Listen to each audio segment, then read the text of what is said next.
never been a better time to have SiriusXM. With over 140 channels in your vehicle, your all-access trial includes more than ever before to enjoy online, on your phone, or at home. Create your own ad-free personalized stations powered by Pandora. Hear ad-free extra channels and enjoy favorite shows with SiriusXM Video on Demand. What you love is on now.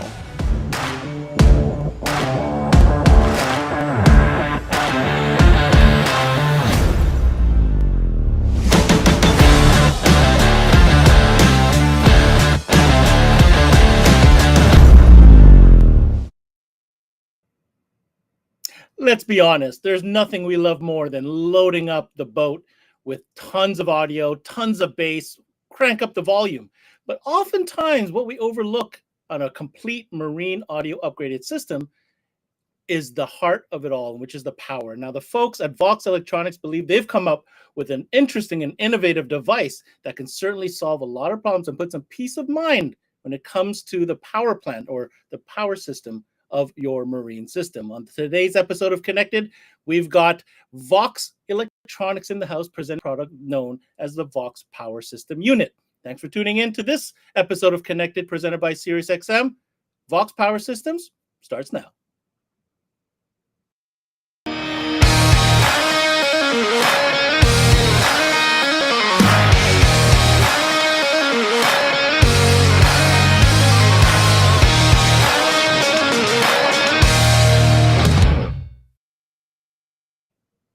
So we've been really lucky all week to be talking to top brands within the marine audio industry, showing off their wares, updating us on what is available right now and this season. And I guess you can say we kind of saved this one for the best for last, because we've talked about high output performance. What the guys and the folks over at VOXX have come up with is a proposition for all you marine audio installers out there and retailers that touch on the marine clientele. How often has power been an issue, especially myself as a boater? I know it is not cool, nor is it fun by any means, to be stuck out on the water without being able to crank and turn over your motor. Well, VOXX Power System to the rescue. And today we're going to have two specialists on the topic. The first one being Joe Caltabiano, who is the Vice President of Vehicle Entertainment at VOXX, as well as Jonathan Frank, the Marketing Director, the Vice President, who can share with us a little bit of insight as to this unique product, which really, Joe, has its own category within the big catalog that is VOXX, isn't it? Hey, Ben, how are you today? Fantastic. You heard what I said. It's a unique product and it deserves its own lane. Let's also get Jonathan on here, because we want to kind of get both the marketing side and a little bit of the technology side as well, and understand how this all fits. Hey, Jonathan, welcome to the show. Hey, Ben, how are you? Good. So we're talking about this VOXX Power System. It's a unique product. We're gonna get into the details, but really what I'm impressed is, of all the type of products that VOXX has in its catalog, this one kind of stands alone in its own class, doesn't it, Joe? For sure. Yeah, it definitely does. We've been known for years to be creating and manufacturing things that consumed power, and this is actually the first one that actually gives it back to the system. Very, very nice. It's nice to give back to that grid, I suppose. Sure. Joe, let me ask you, when we first started, planning for this show, you guys were very keen on presenting this during the marine sessions. Can you give us a little bit of insight as to why? So we launched this product back in July of last year, right? And I think we did a little bit of a segment last year on this. But when we first launched it, we launched it as an install jump pack, primarily targeting vehicles. Right, so whether it's a traditional vehicle for a consumer or if it's for fleet or municipality applications, the thing with VOXX is oftentimes we over-engineer things for good reason. And in this case, we over-engineered it so it can withstand IP67 waterproof applications, which makes it a perfect target for marine applications. So IP67 basically allow you to submerge this for 30 minutes up at 3 feet of water without any water penetrating the unit or inhibiting the unit. If your boat is underwater for more than 30 minutes, you have bigger issues to deal with. But the simplicity of the unit is we have an installed jump pack. You don't have to worry about something portable. It's in the actual boat. tied to the power systems, the battery, right? So whether you have a single battery solution in your boat, or you have a isolation switch, pergo switch they call it, with dual batteries or multiple batteries, oftentimes you're out on the water. If you run through juice on your primary battery, sometimes you might flip the switch to see if you can get away with taking a little out of the secondary, and then a few beers too many, a little too much pumping of the music, and next thing you know, zook, zook, Or strain. not even the zook zook, just nothing. It's happened to me too. So the beauty of the system, it'll allow you to boost that primary battery to get the boat running, to save you the expense of something like a sea tow or flagging down people or just being stranded on the boat. Right. Jonathan, over to you from a marketing perspective. This Sure. is a product that touches on so many different categories, and really, you probably could have booked a session during all our sessions, really. Yep. But, marine presents a unique opportunity, because I don't believe there's anything like this within that segment. So there's not, and it's actually perfect. So what a lot of people don't know is my background. I came from Yamaha, especially on the marine side, and I saw it from what Joe was talking about. I saw it day in and day out. People calling up saying that their boats died, that they needed to pay for a sea tow, and they don't understand why. And Joe hit it right on the mark. It's because people forget that battery juice goes down when the boat or the fishing boat or the party pontoon just sits in a cove and you're pumping your music. But this product is so much more than just the marine side, right? Because it is IP67, you've got your marine capabilities, you've got your side-by-side, your gas-powered golf cars, and your traditional automotive, which, as Joe mentioned, that's where it came out of. So it really does fit across all those categories. Talking to the dealers at a local show we just went to, every single one of them said, hey, we're coming into boat season. These guys are getting them out of dry dock. They want audio systems. I'm not even questioning it. I'm putting it on the invoice every single time I do a boat. Now you've got my curiosity piqued. I know we touched on it earlier, but I know you guys have had some feedback from dealers that really helped you package this item so that our listeners, which are the dealers out there, can understand why not only this is something that is what I can see a pretty easy sale to slide into any audio build on a marine application, but something to have in stock, because it could definitely be a sale to many different types of clients. So why don't we get into it? Jonathan, I know we have a presentation that we can get ready, and let's learn about the new VOXX Power System from VOXX Electronics. So we went kind of down the road of 4 different scenarios, and these really sum up everything that a dealer will come in contact with on a daily basis. The first one, we call it the things that go bump in the night. There's nothing worse than coming out of a restaurant or having a loved one come out of whatever activity they're doing. It's 11:30 at night, dark parking lot. They go to get in, they try to start the car, and either they get the ... or they don't get anything at all. And now they're out there and they have no idea what to do, or they're calling AAA, waiting an hour to 2 to 3 hours by themselves. Or even worse, they go to the trunk, they pull the jump pack out that you got them years ago that's never been charged since then. They go to hook it up. It has no juice. So scenario number 1 is, wouldn't it have been great to have this VPS connected to the battery to where they don't even leave their car from the safety? They hit the app, they push jump, and within 2 minutes, they're on their way. I'm going to stop you right there. You said 2 things, and I want to clarify. So that nightmare scenario that you just talked about, having that pack that you put in the trunk that you probably never even checked it on its health since you bought it, that is a real thing. Like, how many times, not only did you waste money buying it because it didn't help you when you needed it, who knows the life of it if you didn't maintain it, right? And most importantly, it's not there for you when you needed it. So that points to what you said afterwards, Jonathan, is that this is a device that is hardwired to the vehicle, meaning it receives a charge and it maintains that charge so that when you do need it, you can guarantee it's going to be there. It's always connected. It's always connected to the vehicle, to the 12 volt. So think of it like you have your primary battery that's charging off your alternator, right? So while your vehicle's running under normal conditions, it's going to charge through the alternator, through the battery, to our VPS system. Built-in diagnostics and smarts to identify when it's reached its peak charge. Then it's going to go into a sleep mode and remain inactive. But every time you start the vehicle, if it needs a charge, it's going to constantly charge itself. So you never have to worry about it not being charged and having the power to produce a jump start when needed. Brilliant.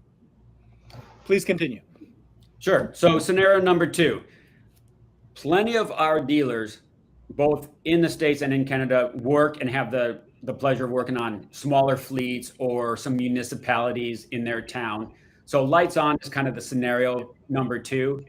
You know, the worst thing for a delivery van or a light fleet is someone coming in for the night. They get out, they're in a rush to go home. They forget they have the dome light on. They leave. You come in the morning, go to hop in this truck or van, and it's dead. Well, what happens when these vehicles are dead?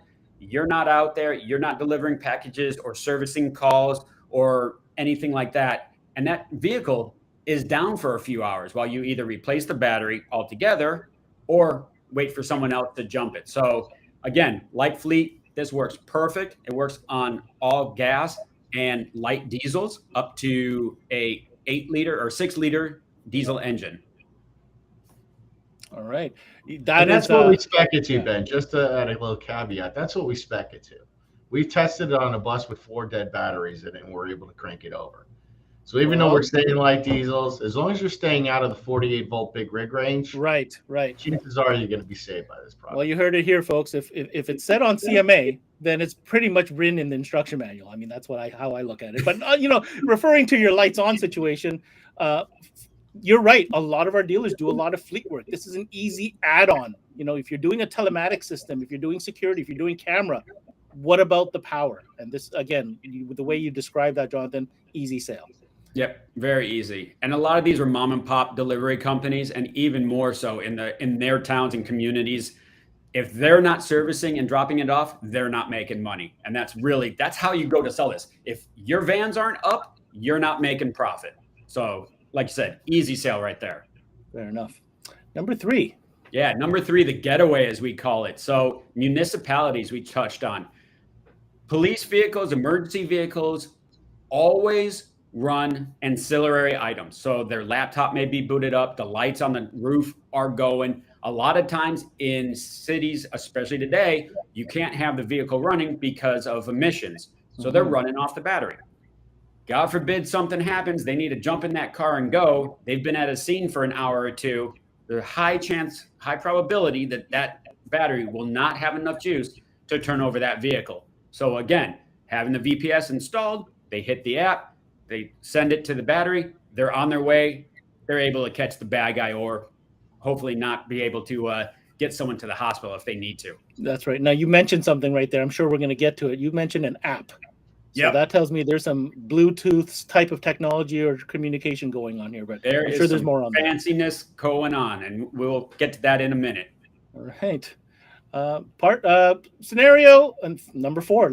I like this one, I think. Yeah, so this one is near and dear to your heart. It's near and dear to mine, having come from that industry. And we started touching on it at the beginning of the presentation. It's that surf's up. It's that recreational vehicle, the marine, the watercraft, the pontoon. It is so easy for people to lose track of where the battery and where the juice is coming from because they're out having fun on the lake or ocean or in, back rivers, wherever all day long. As Joe mentioned in the beginning, a little switch with going from 1 to 2, a lot of people don't either have or forget to turn. Having this really does save the day. It's taking that trickle at all times because it's installed. It's that power you need when you need it most. You're not having to wait on the lake, dead in the water, and spend a lot of money. And in fact, I think, and actually Joe can probably back me up on this, I believe a Ceto is in upwards of $250, $300, if I'm not mistaken, in most parts. So right there, you're already paying for the product. Absolutely. And that's on a cheap day. Really close. My last Ceto was $650 Canadian, which is like $100 American. But anyhow, it was not cheap. And I also had to wait 6 hours to get where I was. I was in international water. Yeah. You don't have to think about anything with this product. You know what's in there? So whether you intentionally are pushing your boat to the limits, knowing that you have a VPS system in it, or you're just forgetful, you'll never have to worry about getting stranded from a battery perspective. I need to say something here to our marine audio audience. how many times are we installing systems and we're running so many things off that one cranker? You know, unless you're talking about a fishing boat that may have, you know, extra deep cycle batteries or AGM batteries or maybe even lithium batteries, that's great. But so much of the electronics and everything run off that cranking battery, right? Without a backup, you're literally a sitting duck in the water. 100%, no doubt about it. Yep. Okay, let's continue. All right. So this is the solution, and I'm going to let Joe take the solution since this starts to go into the product itself. I'm going to let him take it. Yeah, so I mean, it's a simple solution the way we package it. So as I showed a little bit before, you have an 8x8 housing. It's about 1.5 inches high. It can easily get tucked into the same compartment that a battery is located in within the vehicle. I mean, within the boat. I just hit the button to activate it to wake it up just so you can see some of the flashing lights. You have a battery indicator that's on the unit itself. So it'll tell you the state of charge of this unit. Temperature is something that's in there because, again, I mentioned that we have built-in self-diagnostics. So let's just say you're in extreme cold climates, northern Canada, winter. What this will do once it's engaged and woken up is it's going to start sending current to the internal battery heater to warm it up. It's also going to be passing current to the battery to warm it up. It may take a few minutes to warm both batteries up in extreme cold conditions before this will give you the green light to go ahead and activate it, but it'll handle the extreme cold. Same thing with heat. If you're in Arizona, I know it's not Canada, but Arizona, it's 114, it's 120, 130 in the trunk, sitting outside in the parking lot all day. You might have to open up the trunk. The temperature light will go red. It'll tell you that's too hot. Doesn't mean it's not going to work. Just needs to cool down a little bit. So those indicators are right on the unit itself. There's two ways to function this unit. As you can see, there's a button that's on the unit itself, right? You always have to have a backup because, as Jonathan mentioned, yeah, we do have an app. The app will allow you right from the driver's seat or from any seat or from anywhere, as long as you're within Bluetooth range, to be able to open up the app. So here's just a picture of when you first get the app open. Next thing you're going to see is your device. So you're going to click on your device. Now it's going to go in its self-diagnostics modes to make sure everything is okay. Once it's okay and ready, I'll back this out a little bit, you're going to get a press button to engage the system. So two things have to happen. First, the system has to be woken up. It's not always live because you don't want to be draining juice out of this thing. So waking it up is going to be two things. You're either going to try to attempt to crank the car and then find out it's dead, or you're going to press the button on the unit itself, and that's going to wake it up. Waking it up, let's just say your cell phone is dead and you can't use the app. Well, then you're going to be monitoring all the lights that are on the unit itself. Once this corner one goes green, that means you can engage the system. Once you press the button, you have 30 seconds to crank over and start whatever it is, whether it's a vehicle or if it's a boat, whatever, side by side. Mm-hmm. After 30 seconds, it's going to go back into a sleep mode so it doesn't stay open and engaged because this is sending out high current, 800 amps in a short burst that's feeding back to be able to boost the car. We don't want to have that kind of light current open all the time. No. You know, the app is very self-explanatory. There's even some information down here for battery health, state of charge of our device itself, the VPS unit, the level of the vehicle battery, and the battery temperature. So just some added information when you open up the app and be able to see the condition of our system and your vehicle. So it's again, the system itself, we never know the application for which this is going to be installed into. So out of the gate, we offered the system. It's got 6-gauge wires, 8 inches extended out from the unit, power and ground. Okay, we protect it with some heat shrink in its packaging so nothing can short out, even though it has short protection built into the unit. This is for its transport. We also include 2 4-gauge barrel style butt connectors. So the butt connectors allow you to take this and extend it out. General rule of thumb, anybody who's in the industry knows mathematics regarding feet and gauge of wire. We always suggest, and we stated in the manual, anything 20 foot and under, you can use 4-gauge to connect to the battery. Anything that's longer than 20 feet, you start needing to go to lower gauge, 1.0 gauge, 2-gauge wiring. We also include heat shrink. Now we are in the process because we have been getting a lot of inquiries since launch about an install kit. And the reason why we are going to actually produce our own install kit, here's a key element.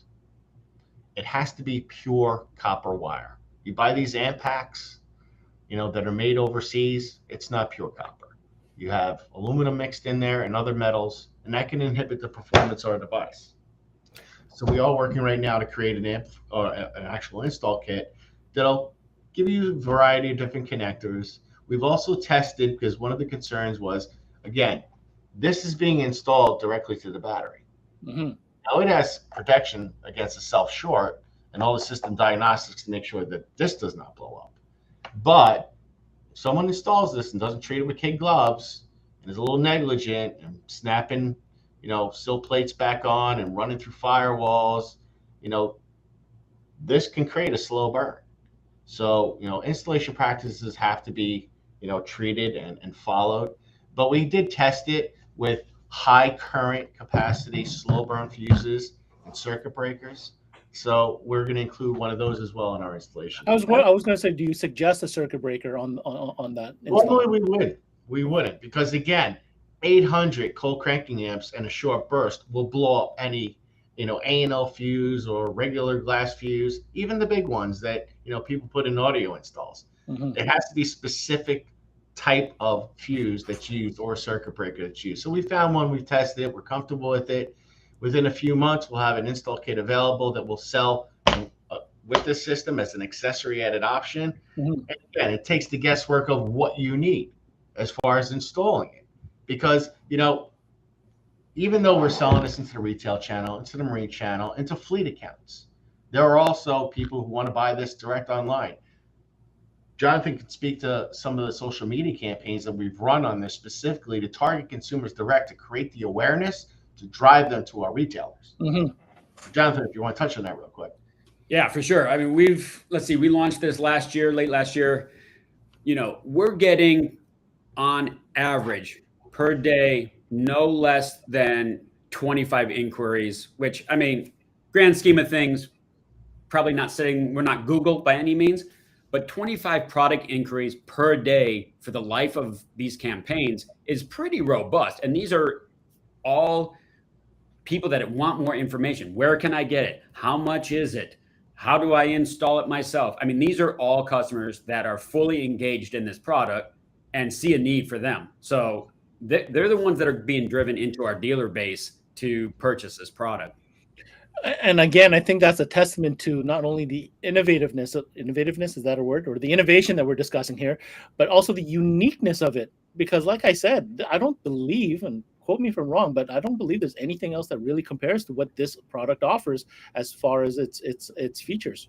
There is not. It's an anomaly. Yeah, you can go on Amazon, you can go to Walmart, and you can see a bunch of endless flavors of jump packs, right? Oh, jump packs are the small little bricks that you can stick in a box to the big portable packs that you see at car dealers. They're always overspec'd. They never handle their battery capacity. They also use very low-grade lithium-ion batteries.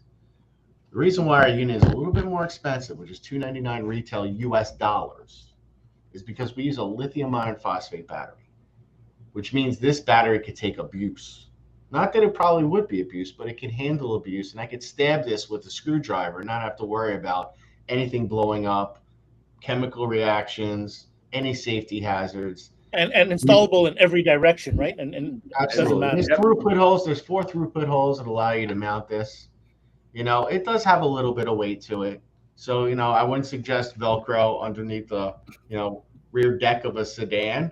What are you talking about? Velcro, bro? What is this, 80s? No, it's tie wraps now. Tape never happens in our industry.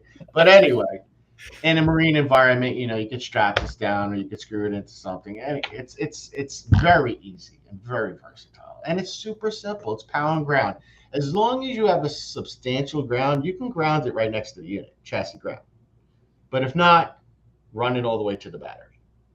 This way, if you're going to ground it next to it, please make sure you sand off the paint that's on that undercarriage and not try to go straight to it. Well, let's just say if this was in a vehicle, it was going under the seat bolt. It's solid. It's a sturdy ground, right? You don't want to go through a little thin piece of metal. You're going to start getting resistance. The unit is spec'd out and it covered a lot, but you know how some things can be installed. Absolutely. But that's the VOXX team's job to cover all the what's the word I'm looking for to be polite to the people that do these things? Scenarios. Yeah, the scenarios, all the offbeat right? scenarios. Yeah, absolutely. Well, the good thing is you're also not going to have to worry about battery bloat, which is number one issue that we used to see everywhere with these jump packs is when they get thrown in the back seat or they get thrown in the trunk. After a while, the battery, regular lithium battery, starts to swell, and the pack actually starts to go like this, which is extremely dangerous because that means it will explode at some point. This thing, because it's that lithium ion phosphate battery, it's not going to have that bloat. So we can limit, like if a customer asks that, you can, demystify that out of the gate. That's just not going to happen. Yeah. Perfect. Now I've got some hard questions for you guys. Give you the easy ones. Now here's the hard one. Here's what I want to know as on behalf of dealers. So you said 300 US retail, right? Great. Yes. How many charges can I get out of that? Or how many boosts can I get out of that? On a full charge, you can jumpstart 20 times. 20 times? Yeah, so this isn't something that you're going to be taking out. It's not like you're in a car deal a lot and cars have been sitting and you need to jumpstart them, right? Anybody who's done expedited work, car dealers knows that they see that all the time. But let's just use that as an example. If this was moved around and I had to jumpstart 20 cars, no problem. I'll jumpstart 20 cars. So if you were in an extremely cold climate, going back to my other previous mention, again, as it's going through its self-diagnostic and heating up and getting to the right temperature to facilitate a jump, it may not crank it over the first time. Anybody who's in a cold climate knows like shoot. But after a few minutes and a couple of cranks, it's definitely going to crank over. So that's just nature of the product, nature of how battery systems work. But 20 times. And it'll hold its charge for 6 months. Now, normally the way I've felt comfortable is I would say that at the 4 to 5 month marker, if a car was sitting, you had a 6.9 Camaro sitting in the garage and you haven't started it, or you have your boat dry docked for more than 5 months, you might be at the cusp of where it may not be able to crank over an engine. But that's pushing it.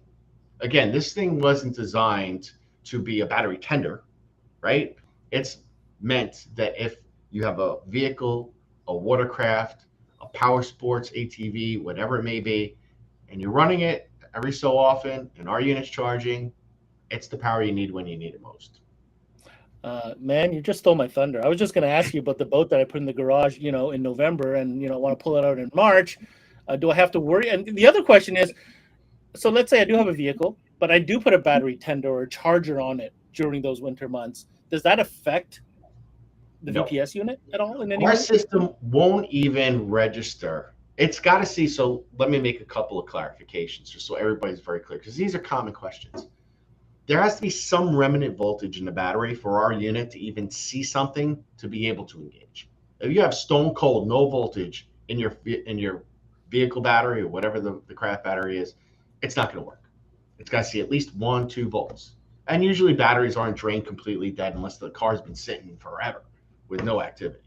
But there'll be some nominal voltage, because what our system does is it leverages the nominal voltage as to what it needs, and that's what it sends out to boost. So a tender, usually those operate on about 12, 13 volts.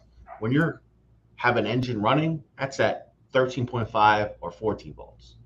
And that's generally what our unit is looking for to be able to receive charge. All right. So it depends on the battery charger or tender that you're using. But it won't have any effect on the system. I'm sorry. No, that's fine. This is a great segue to the next slide. Let's bring up that presentation one more time, because I want to go over the specs too, because I think the specs are listed here. Mm-hmm. You talked about 20 charges, 5-month range about, roughly? Yeah, about, again. Okay. Normal use, how often do you get a dead battery? And normal use, vehicle use, not marine, normal use, right? Mm-hmm. So that's why we kind of quantify it at about 4 to 5 months, where it's probably dissipated its charge to a point where it may not be able to crank an engine.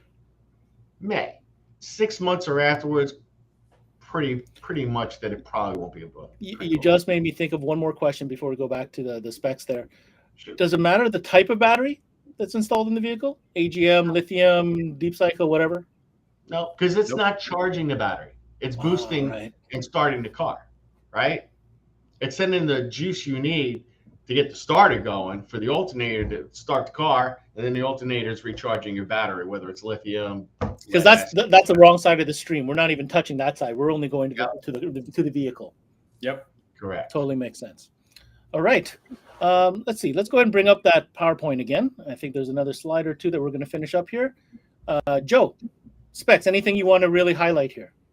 No, like I mentioned, it's a what we call LiPo, lithium iron phosphate battery. Key thing is it's IP67 rated, so it's waterproof.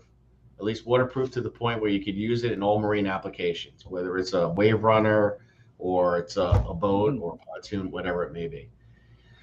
It's got 525 cold cranking amps, but it's got a peak current of 850. So again, 50 milliseconds, boom, it's sending out a lot of energy in order to boost over the engine. Okay, it's about 3 pounds, like I said before. Its shell is not that big. It's versatile. It's got a little bit of weight to it. So you just want to make sure that you're using proper install good practices when installing it. And it can be used on anything from a 4-cylinder up to light diesels. So you can see the operating temperature here. You know, it's pretty robust in handling what it needs to handle. We've tested it down to about -25 Fahrenheit. And that's where at its operating temperature it was nominal, but my engineers won't let me put that on paper. So that's why it says 0 Fahrenheit. Again, over deliver. I like the overbuilt. Overbuilt is never a bad thing, for sure. Exactly. 2 questions. Who thought of orange? Well, orange that's coincides with everything that's marine related for emergency. Yeah, Right? it's all caution related. Caution related. Very good. So when you've seen a guy walking down a street and it's construction, yellow and orange, or everything in marine that's related to safety or hazard is an orange. So that's why we made it that way. I got one more question. What about a mini version of this for like smaller craft or a motorcycle? Yeah. So the original roadmap was 3 products for this, actually 4. There was this concept. There was one with a larger battery, which our unit right now can accommodate a 6,000 milliamp hour battery if needed. We found that our 3,500 milliamp battery covered way too many applications for the need to have a 6,000 milliamp hour battery. So we ixnayed that off the roadmap. We were going to have a separate marine version. And then when we figured out through our testing that this is IP67 rated and it met all the requirements for marine, we repurposed it for marine. Still may do a marine version because we may add a battery tender. So then you have 2 products in one. Man, if that was built into a charger, my goodness. Yeah, so you don't have to have 2 separate devices. You know, plug into the outlet, plug into our device. When you unplug, you're out in the water, you drain down, our booster's ready. 100%. Yeah. Smaller, yeah. We're working on a 2,100 milliamp hour version, about with a smaller footprint, right?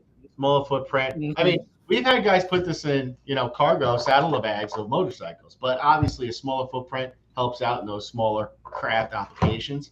So that is something that we'll have later on in the year. We're going through the redevelopment now for it. With everything that's happened in China and Asia with component sourcing and availability, we really had to do a lot to keep our price where it is and to design new things.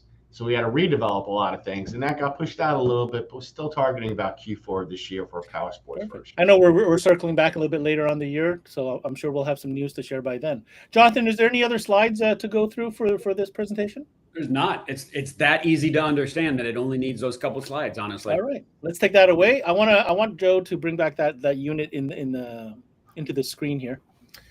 So we covered the fact that it's 2 wires. Let's get that out of the way. I think everybody who's watching this understands what red and black means. We're talking about you real quick. There are 4 holes for mounting points, right? Those go right through. Do they come with the hardware to screw those on, or no? It doesn't, because again, we don't know the application it's going to go into. Fair enough. You said, just to confirm, doesn't matter which position you install this unit in, upside down, left, right. It doesn't matter. Is there a benefit to having more than one? No.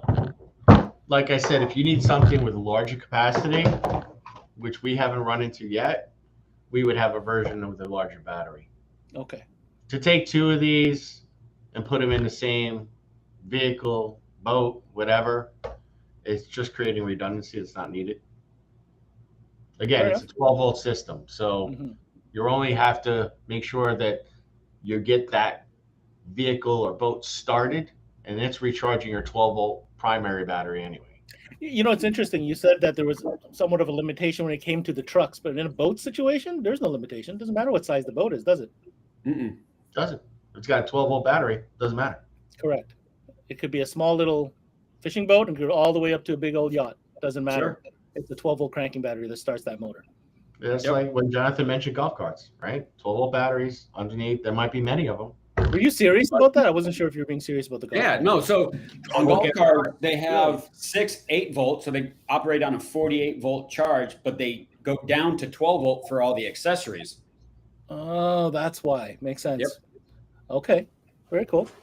All right. So let's just recap a real quick a couple of the key points that I want to make sure our audience is paying attention to. You know, we covered the 4 different scenarios where this could come in not only handy, but could literally save you. Today, we're talking a little bit more focused from a marine perspective, but I mean, let's be honest, anybody who's watching this understands the multiple applications where this can be. One thing I didn't ask, so this is a hardwired installation, so it's not something that you would take out of your boat and put it into another vehicle. It's just something that should remain Correct. with that vehicle. Okay, fair Correct. enough. Correct. All the more reason to sell more than one to the same customer. Yep. That's all I'm saying. Having said that, Opportunity. correct. That's what we're about here.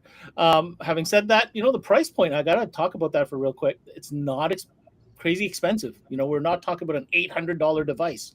It's a $300 retail device. You want to add what? $60, $70 to install it. It might take you half an hour to put in. Well, it's an again, it's your equipment and your time. It's but it's an easy one. Let's be honest. This is not DSP multi-room. You know what I mean? It's 2 Yep. wires, guys. no door panels to take off. You No just door gotta panels. take You don't have wire. to, right? It's and honestly, our audience, I can understand the consumer side of things, but our audience would definitely be fully equipped with A whatever marine or accessory ATV equipment. install, if Yeah. you spend more than 30 minutes, Yeah, close your toolbox. there's something Yeah. wrong. Yeah. You're just popping off the sill plates and going through Right. the firewall. Right. So again, easy sale, easy install, which means happy customer, happy, checkbook, right? So that's important. The multiple applications of it all, again, I want to highlight that. So we're talking about the price, we're talking about the features, the scenarios, and the application, and really over-engineered. I think that's important to point out, because everything I've thrown at you guys, like Joe specifically, you've literally come back not only with an answer, but what's the next step and why. Well, you can tell how robust it's built by the time that he slams that thing on his desk. He really doesn't care for it. There's no tenderness involved. He just like flicks it. His desk will fall Started apart. this industry in 1986. We always design things thinking like an installer, right? We want to make it easy to install. We want to make it safe. We want to make it do everything it should do and more. That's the way our mindset is for any product that we design. That's why another reason why we decided to go in the direction of creating an install kit, because we wanted to take that guesswork out of, a 12-volt retailer, whoever you may be out there, that may just not even know that some of the equipment that you have, some of the cabling on a spool or in a clamshell box, may not be the right parts you need, right? So we do it for you. All right. We give you easy solutions that you can make money off of. And look, like we said from the beginning, there's different ways to look at this. You can look at it from a safety perspective if you're a municipality or a general consumer, or like I said, marine, or you can look at it from revenue loss. And that's an angle that we're giving all the 12-volt industry to go after, because that's not your normal customer. You're either waiting for people to come in through your front door or you're advertising online. But now to be able to touch things that you could do volume, we're giving you the tools to do that. No, that's great. And so 2 more points, and I think we can wrap this up. We have a path of future SKUs, products, or the evolution of where this product might be going, and might have more family members to be introduced soon. But most importantly, I'm going to ask you the big question: what's inventory like? Is this something that we're healthy on, that dealers can get in right away on? Right now we're healthy, but since we're launched this globally, we're getting a lot of big orders coming in from Greece, Australia, parts of Europe. it's actually nice. It's surprising, and we're waiting for the feedback, right? So they're going off in a lot of different directions too, like I mentioned, with municipalities and fleets. But for us, unfortunately, we can never have that crystal ball to tell us what might big pop and when. You know, I can get one municipality that does cop cars, and there's one that we're talking to in Indiana, does 900,000 police vehicles a year. Yeah. They're highly interested in this, and they had a back burner until the spring when their checkbooks open up again. If they place an order, I could be out of stock, right? So anyway. So the message is clear. We're good now. Get your darn order in. But you never know what can happen in the next several months. Order yourself a 12-pack, have it in stock, you're good to go. Yep. Take advantage now. Guys, I can't thank you enough for being a part of our marine sessions here and kind of closing out on a really interesting note, an opportunity for dealers, right, to take advantage of, and a great new introduction to the category that they might not have heard of until now. Hopefully this helps them out. And really looking forward to circling back with you guys to see the evolution of this family of product within VOXX. Yeah, definitely. We really appreciate it, Ben. All right. Well, Jonathan and Joe, both from VOXX Electronics, thank you today for sharing with us everything about VOXX Power Systems. Take care, guys. Got it. Thanks, Ben. Good Thanks one. to the team. All right. There you have it. Rounding out the marine sessions with a really cool product. Check it out. VOXX Electronics, VOXX Power Systems. I know I want one. You know you want one. Your clients need one. Go ahead and order some. That's it. That's all. Very innovative, and can't wait to see the evolution of that product evolving over at VOXX Electronics. So again, want to remind you all to make sure you check out our brand new redesigned website. Yes, we're very proud of it. CMAnetworks.com. We've got so many great movies that videos that you can stream and learn from, all the different brands that you want to hear from, on a brand new platform that's easy to use with advanced search functions as well. So make sure you check that out. And on that note, hey, we'll wrap it up for today. Thanks for tuning in for this session of CMA Connect presented by SiriusXM. I'm your host, Ben Wu. Until next time, we connect.